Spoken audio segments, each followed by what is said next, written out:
Hippocrates said, let food be your medicine and medicine be your food. And I think that's a good place to start. As a society, we have to make it easier and more affordable for people to make better lifestyle choices than worse ones.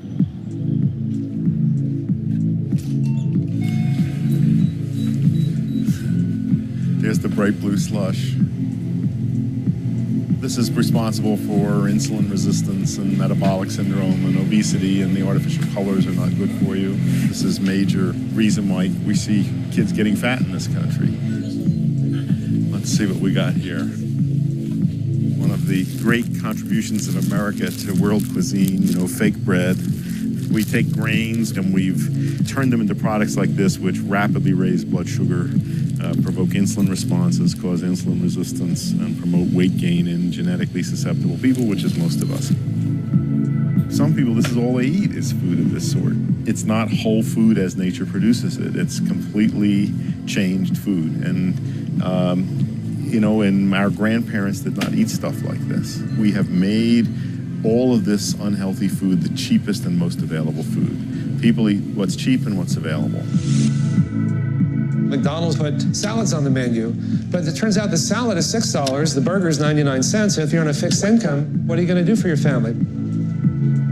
These calories are cheap only when you buy them. But if you look at the overall cost to society of these cheap calories that are so junky, they're really the most expensive. It's scary how fast obesity is spreading in our country. Obesity leads to heart disease and strokes and diabetes. If trends continue through 2020, up to 1/5 of healthcare spending, or almost $1 trillion annually, will be devoted to treating the consequences of obesity.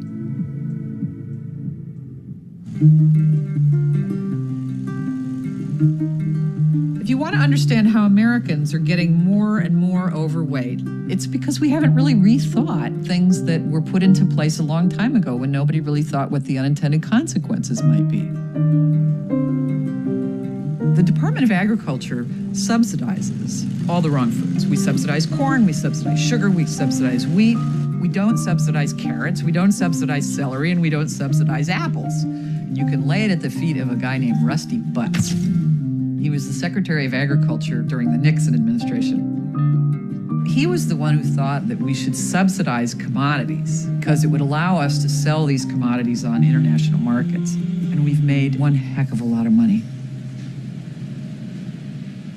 The other reason we subsidize certain things is because they have very powerful lobbies. The money that's involved ends up being funneled towards Congress, and Congress doesn't want to fix it.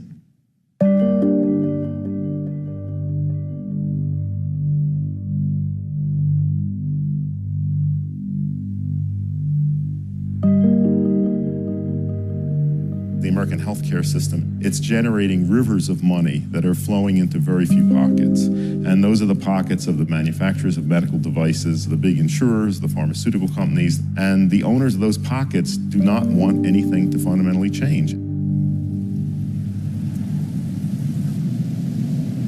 There's the assumption that people who run government are elected officials or members of Congress, but it's not true in many cases. The power lies with corporations and corporate interests and the lobbyists that they buy. Good morning, folks. How are you? I was almost as surprised as anybody to see the reports that I was the most frequent visitor to the White House during the health reform debate. It was important to keep expressing the hospital's position.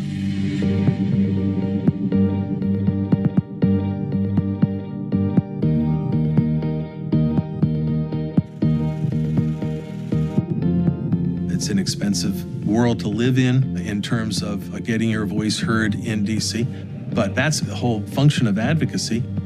How powerful are lobbyists in the healthcare system? Infinitely. What gives lobbyists power is the amount of money they have for campaign contributions. We've actually been trying to reform a healthcare system for 100 years. It goes back to Teddy Roosevelt. But these companies will do whatever it takes to make sure there are no new laws or regulations that will hinder their profits. I was a part of efforts going back to the Clinton administration to make sure that there was no Patients' Bill of Rights passed, because it would have expanded patients' ability to sue their insurance company or their employer if they had been denied needed coverage. So we created a front group called the Health Benefits Coalition. I'd like to welcome you to the first press conference of the Health Benefits Coalition. Corporations are very careful to choose names for these organizations to make people think that they really are grassroots organizations, and they're really nothing of the kind. Part of the whole effort is to get people ultimately to vote against their own self-interest. The spin was to scare people into thinking that premiums would go up because more people would be filing frivolous lawsuits. But of course, these people had no idea that they were being made to believe this by the insurance industry. The Patients' Bill of Rights had bipartisan support. Senator John McCain and Senator Ted Kennedy were co-sponsors, but it was so opposed by the powerful insurance industry, no bill was ever passed.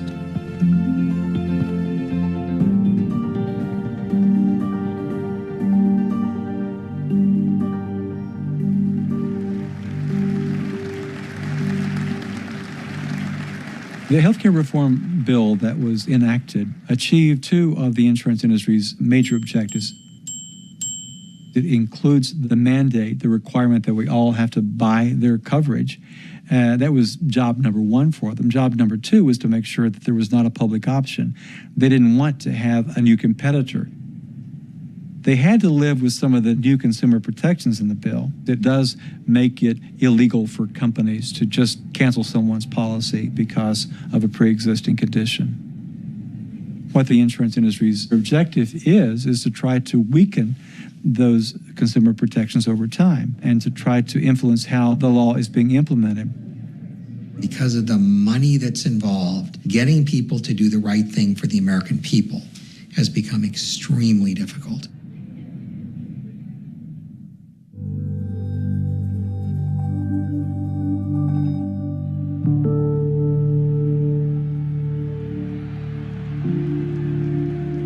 People now, they hit the pitch we throw. If we change the pitch, they'll hit that one too.